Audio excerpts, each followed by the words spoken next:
Hi hello नमस्ते, मी पूजा. मी आणि बरंच काही या यूट्यूब चॅनलवर तुम्हा सगळ्यांचं अगदी मनापासून स्वागत करते. आपण खूप झटपट रेसिपी पाहणार आहोत आज, कारण की मला माहिती आहे तुम्हालासुद्धा ही रेसिपी पाहून लगेच करायला घ्यायची आहे. पहा काय करायचं, कढईमध्ये अगदी थोडंसं तेल घालायचं, 2 लवंगा घालायच्या, त्यानंतरनं अगदी छोटा तुकडा दालचिनीचा घालायचा, त्याचबरोबर थोडंसं खोबरं घालायचं. इथे मी 2 जणांसाठी ही भाजी करते आहे. भाकरी चुरून खाता येईल अशी 2 जणांसाठी भाजी करते आहे. तर त्यानुसार तुम्हाला किती जणांसाठी भाजी करायची आहे त्या प्रमाणामध्ये तुम्हाला खोबरं घ्यायचं आहे. इथे 2 जणांसाठी एवढं खोबरं पुरेसं आहे. तर पहा, खोबरं तेलावरती छान भाजून घ्यायचं. अशा पद्धतीने खोबरं करपून द्यायचं नाही आहे, लगेच काढून घेऊया. पहा इथे मी संपूर्ण खोबरं तेलामधनं काढून घेतलं. त्याचबरोबर जे खडे मसाले घातलेले ना ते सुद्धा आपल्याला इथे काढून घ्यायचे आहेत. जरी तुमच्याकडे गरम मसाला असेल तरीसुद्धा तुम्हाला हे खडे मसाले तेलामध्ये भाजून घ्यायचे आहेत. त्यामुळे आपली जी होणारी भाजी आहे ती खरंच खायला खूप जास्त छान लागणार आहे. आता इथे मी कांदा कट करून घेतलेला आहे. 2 लहान असे कांदे होते, ते कट करून घेतलेले आहेत. ते सुद्धा तेलावरती छान असे भाजून घ्यायचे आहेत. तर पहा इथे मी कांदा बारीक चिरला आहे, पण तुम्ही उभासुद्धा कट करू शकता किंवा अशा पद्धतीने बारीक कट केलात तरी चालेल. आपल्याला कांदा वाटूनच घ्यायचा आहे. त्यानंतरनं यामध्ये मी अगदी 1 इंच इतपत आलं घातलं, साल काढून पातळ चिरून घातलेलं आहे आणि काही लसणाच्या पाकळ्या घालून घेतल्या.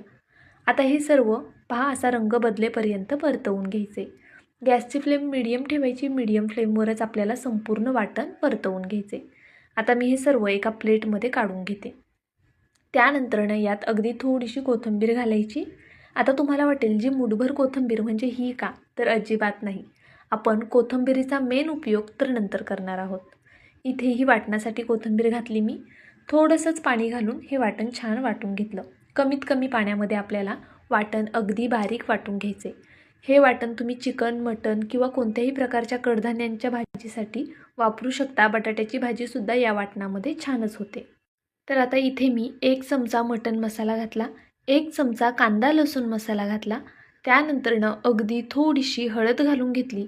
सोबतच जवळपास अर्धा चमचा धना पावडर घातलेली आहे आणि थोडंसं लाल तिखट घालायचं आहे. रंग छान यावा यासाठी बेडगी मिरची पावडर घालायची.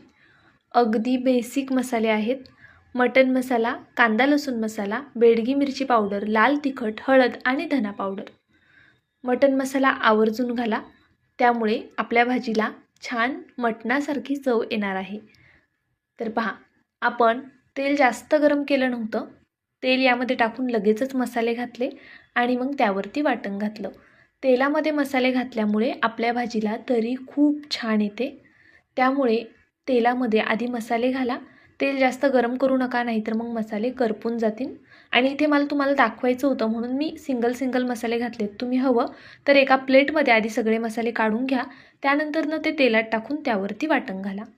पहा अशा पद्धतीने आपल्याला हे वाटण छान तेल सुटेपर्यंत परतवून घ्यायचे. जर तुम्हाला वाटलं की वाटण खूप कोरडं वाटतंय, खाली चिटकायला लागले, अगदी 1-2 चमचे पाणी घालायचं आणि हे वाटण परतत राहायचं. कमीत कमी 3-4 मिनटं हे वाटण मी छान असं तेल सुटेपर्यंत परतवून घेतलं. त्यानंतरनं यामध्ये गरजेनुसार पाणी घालायचं. आता तुम्हाला हे कालवण किंवा भाजी किती प्रमाणामध्ये करायची आहे त्यानुसार तुम्हाला यामध्ये पाणी ॲड करायचे. इथे मी 2 जणांसाठी ही भाजी करते.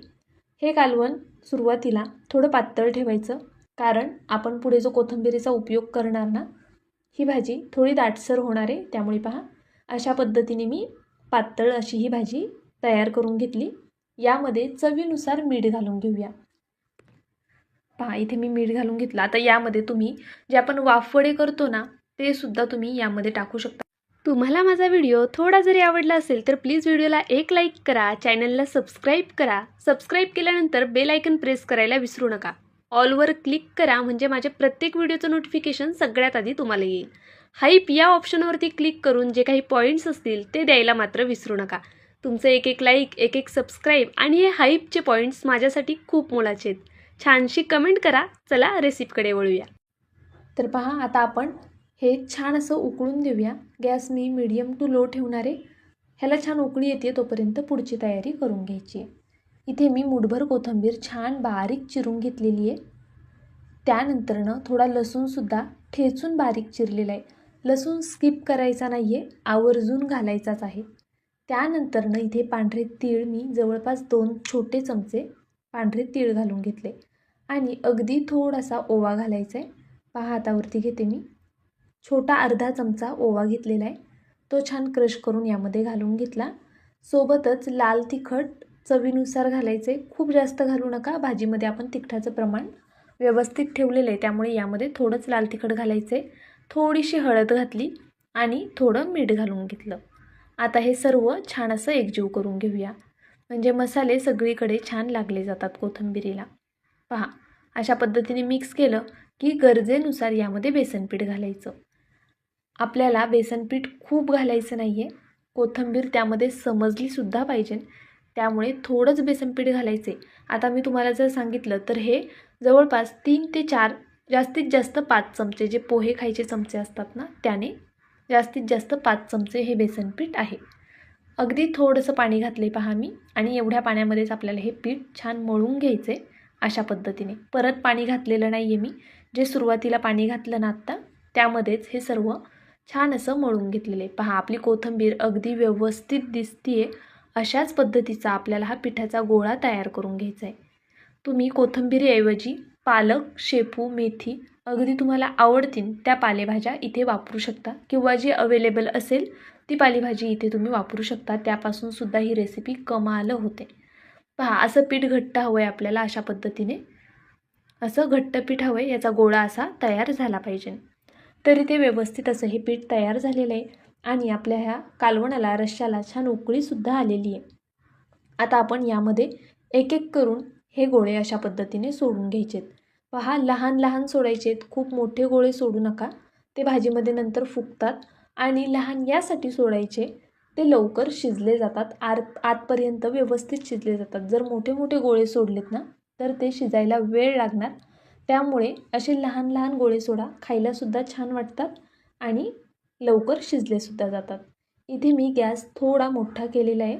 जोपर्यंत आपण हे गोळे सोडतो आहे ना, तोपर्यंत गॅस थोडा मोठा करायचा, म्हणजे ते व्यवस्थित सेट होतील. पहा मी इथे संपूर्ण गोळे यामध्ये घालून घेतलेले आहेत. पाहू शकता तुम्ही, मस्त अशी साईडनी तरी आलेली आहे आणि अगदी चमचमीत भाजी दिसते आहे. आता कमीत कमी 4 ते 5 मिनटं ही भाजी मी बारीक गॅसवरती होऊन दिली. पहा एवढी भाजी आपली आटलेली आहे. पाहू शकता तुम्ही, अगदी मस्त तरी आली आहे, दिसायला खूप छान दिसते आहे. खरं सांगते आहे, अगदी खरं, खायलाही एवढी कमाल लागते ना.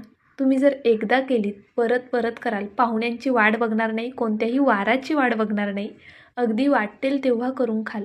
एवढी कमालीची ही भाजी तयार होते. पहा किती मस्त आणि चमचमीत दिसते आहे ना. एकदा नक्की करून पहा, भाकरी चुरून खाल्ल्याशिवाय राहणार नाही तुम्ही. अतिशय सुंदर आणि चविष्ट, रुचकर ही भाजी तयार झाली आहे. बरं चला, माझा व्हिडिओ तुम्ही संपूर्ण पाहिलात त्याबद्दल खरंच खूप मनापासून धन्यवाद. व्हिडिओ थोडा जरी आवडला असेल तर प्लीज व्हिडिओला एक लाईक करा. नवीन असाल सबस्क्राईब करून घ्या, म्हणजे अशा छान छान रेसिपीज तुम्हाला पाहता येतील. बेल आयकन प्रेस करा, जेणेकरून व्हिडिओचं नोटिफिकेशन तुमच्या मोबाईलवरती येईल. व्हिडिओ कुठून पाहताय कळवायला खरंच विसरू नका. उद्या पुन्हा भेटूया अशाच एका छानशा रेसिपीसोबत. तोपर्यंत बाय.